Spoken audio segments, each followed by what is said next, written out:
My wife and I have called Zihua home for about 3 years now.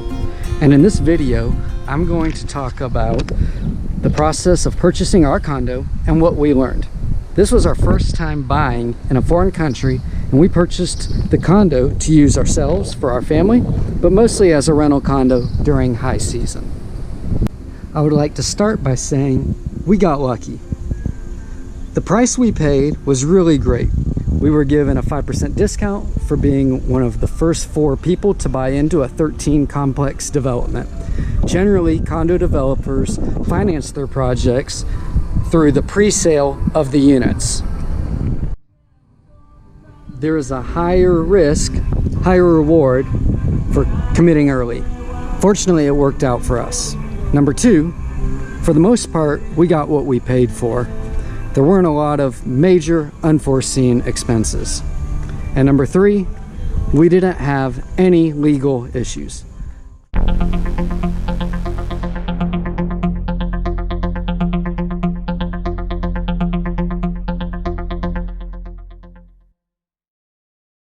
We were pretty ignorant throughout the entire purchasing process.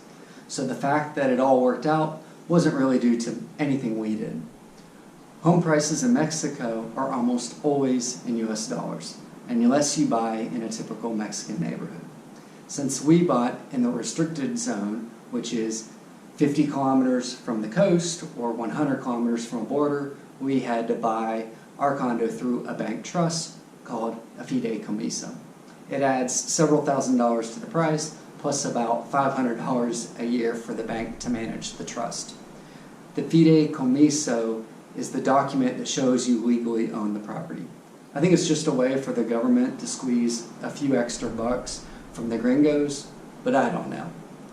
If you are buying an existing property, then it's almost always a cash deal. We have friends that are currently buying from other expats, and the sellers are actually carrying the loan. We don't know anyone who's done a loan in Mexico, but we've heard it may be possible. However, the rates are high. It's definitely a much simpler process to buy an existing home the cash way. You pay the cash at the same time as getting the fideicomiso finalized, proving your ownership.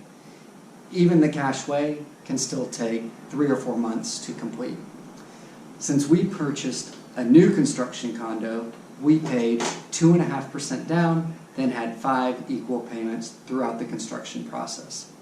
The initial 2.5% deposit supposedly was a refundable fee that reserved the condo for us. After we paid that, a contract was written up.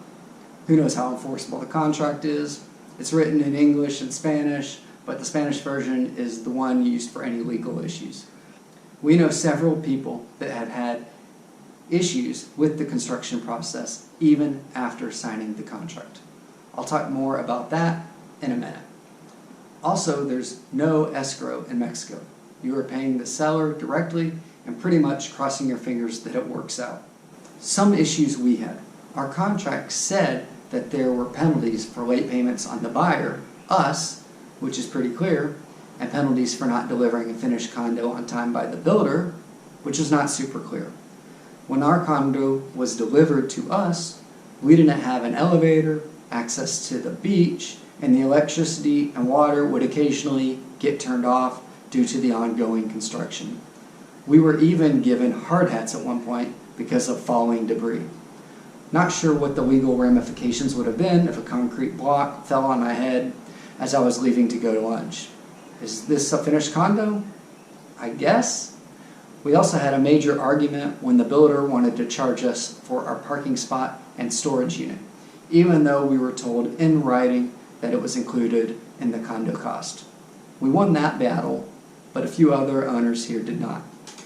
But we're pretty pleased when compared to what some other people have dealt with. A couple in Puerto Vallarta took possession of their condo after paying 80% of the costs, lived there for 6 weeks, waiting to finalize the fideicomiso and pay the last 20%. Then the developer locked them out of their home and stole all of their belongings. They are still battling the developer 3 years later to get their money back. We took possession of our place, and it was another 6 months before we had the fideicomiso. We could have been that couple. We have another friend who paid for his condo in full in advance here in Zihua. The developer sold only 13 of the 72 units, then ran out of money. It's 10 years later, and our friend is still waiting for his condo. If we did it again, I guess I would have put in writing that the last 25 or 30% wouldn't be paid until the day we signed and received our fideicomiso. Just because you have the keys to the place doesn't mean you own it until you have the fideicomiso document. You want as much as you can possibly get in writing. For example, we just assumed that there would be pool furniture when we moved in. Since we were the first owners to move in, it was another 18 months before our complex was finished. We formed a homeowners association and committed to buying lounge chairs for the pool. The realtor told us that the pool would have a refrigerator and barbecue, but later the architect started cutting costs and decided against installing those. The condo owners now don't want to pay to install them, so we still don't have them. Same for the gym. The developer didn't put the gym in, and the owners have voted each year not to put one in as well. When it came to the HOA dues, our realtor told us what the dues would be per month, but he was just making up numbers. I didn't know that I should ask for a specific budget. The dues are actually about $1,000 more per year than what we were told. Not a major issue, but just shows you that you are being sold something and are told the most positive outlook. The developer didn't install fire extinguishers either. They are required by law, so each owner had a $150 special assessment for those. We were given a 1-year warranty on the condo, but the warranty started the day we were given keys, not the fideicomiso. There was still a lot of construction going on.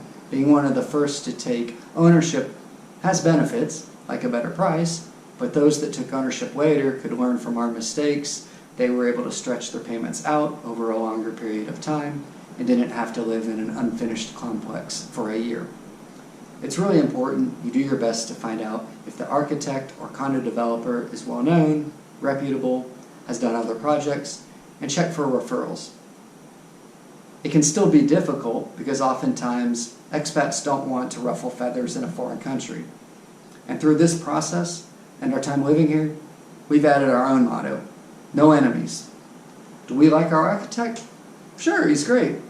You want us to come have dinner with him? No thanks. It all worked out okay in the end for us. We love the place. There are some difficult neighbors, but we're making it work. And we're happy with our decision to buy. Some of our smart decisions, we actually made a few.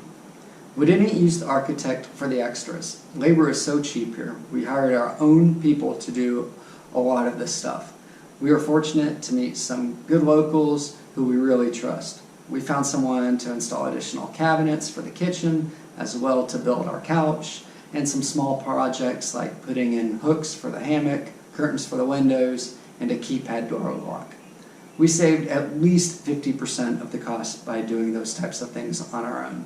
For example, installing the hammock hooks cost us $20, whereas the architect quoted us $100.